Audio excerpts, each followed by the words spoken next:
Hi, Jillian. So good to see you. Thank you so much for joining me. Oh How are my, you doing today? I'm doing great. And thank you for having me. How are you doing? I'm doing great. Thank you so much for asking. Yeah. So, as you know, I'm a mindset strategist. And what I do is I help people to get unstuck from undesirable, painful, toxic spaces and launch forward towards their dreams. My job is to help them take back their power and recreate their reality. In a sense, what you help people do in the fitness world is what I help them to do with their personal growth, emotional well being, their quality of life, their relationships. And one of the central component of my transformation model is mindset mastery. And that's what I would love to hear from you about how important in the fitness world is the shift of the mindset to Sure. achieve a lasting, sustainable transformation. I mean, it's critical in all aspects of life, right? Like used to be called positive thinking, then it was called perspective. Now it's called mindset, but it's all the same thing. It's how you frame things. Mhm. Because if you don't frame them in I don't want to say positive because that's the cliche, right? But in a positive light, I mean, it is what it is. Then the work associated with the goal becomes punishing instead of passion, right? You've got the right mindset, you've got the purpose, you're forward thinking, you're hopeful, you're optimistic. Then you're passionate about it instead of being like, oh, this work is just punishing. It's all about your mindset, how you perceive that experience, right? Looking at a failure as an opportunity for learning and growth. For what is it they say? Rejection is God's protection. Whether you believe in God or not. Point being, it usually is preparing you for something that is the right thing, waiting just around the corner in life for you to evolve into it. Right? Mindset is going to let you go, all right, what did I do wrong here? How can I reapproach this more intelligently? What is this preparing me for that's possibly better? Or, ugh, I failed again. I knew it. I knew I couldn't do it. I'm such a screw up. I'm such an F up, blah, blah, blah. And then you give up and you quit. But it's everything. Your mindset is everything. And mindset is just like we were saying, it's your perspective on it. How are you going to frame it? Right. And many times, what I've noticed is people don't even realize they have some hidden beliefs on a subconscious level, which have been ingrained into their thoughts. And like I like what you said about failure. Failure is just a way of growing. You always grow when you fail. But maybe there is a subconscious programming where you have been told, "Oh, you cannot fail. You're supposed to be a perfectionist," and that is somewhere ingrained. And then you grow up as an adult and some invisible force is fighting against you, and you wonder, why am I making such decisions? Why am I not growing? Why am I not transforming? I have seen the power of shifting the mindset, and once you shift the mindset, your perception of what is possible changes.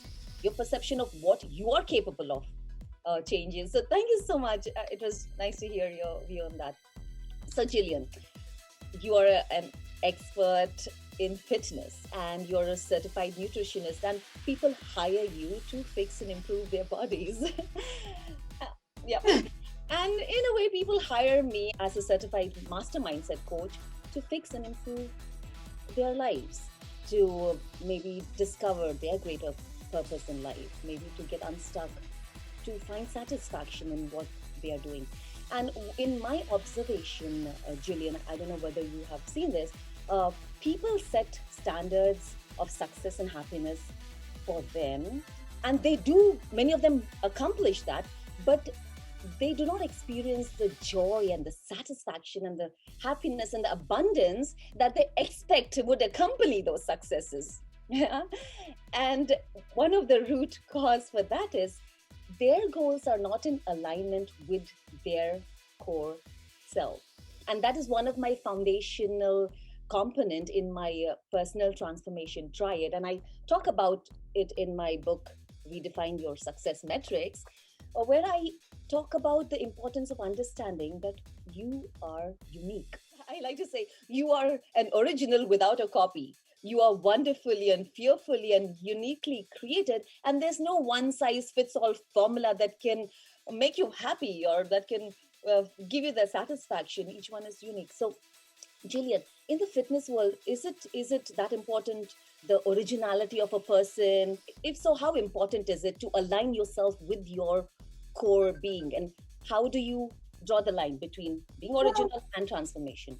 I mean, I definitely see the synergies there in that.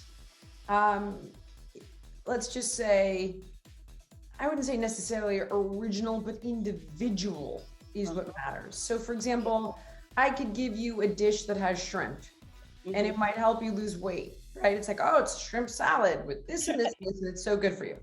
But if you hate shrimp, you're not going to want to eat it, so we won't be successful, right? Right. With fitness, I can tell you these are the most effective fitness techniques to achieve your goals. But if you're like, wait, HIIT training, I would rather stick needles in my eyes. Well, then you're not going to do it, right? Right. So this is where, when I craft programs for people, yes, I utilize the science, but I also have to incorporate the things they like, the things they don't like, their lifestyle, their ideals, their financial circumstances, their living habitat, like that will come into play in building the right plan for them. And with that, there isn't a one size fits all.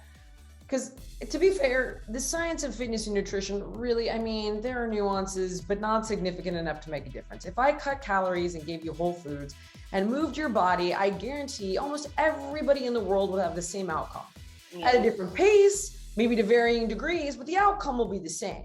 But Mm-hmm. what makes it different is who's going to show up for it. How do you get them to show up for it? And that is really reliant upon their individuality. Right.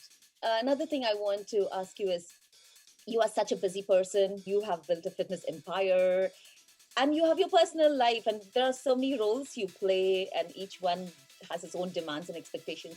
And what I have realized with living on three continents and talking to people from different walks of life is people who live the fullest life, they live a balanced life and they know their priorities, right? And it's a challenge. People struggle with living a balanced life. So can you give us some tips on how can you closest balance your life? Okay, that's a bit of a longer answer. But I could give you a very literal one, and I call it the 12-hour rule. So to try to make it quick and concise, if you have 112 waking hours in a week, right? If you're sleeping 8 hours a day, that's going to leave you with 112 waking hours. If you spend 50 of those hours working and 50 of those hours running your household, getting the dog to the vet, dropping off the dry cleaning, taking the car in to get the oil changed, that leaves you with 12 hours. I schedule those 12 hours every single week. 4 hours for exercise, 2 hours for a hobby, 2 to 3 hours for a date night and to socialize, 2 hours for a doctor's appointment, 2 hours for hygiene, and it balances my life. It's literally my formula, because I think some people need a roadmap of exactly how to Yeah. structure things. And that's how I do it. I call it the 12-hour rule. And like there's an individuality to everything, but I think it works fairly well. That sounds so systematic. That's really great. So thank you so much, Jillian, for your time. I really appreciate you coming here, and you've given us such great information. I really appreciate that. We will catch up again. Thank you so much. Oh my gosh, my pleasure. Thank you for having me.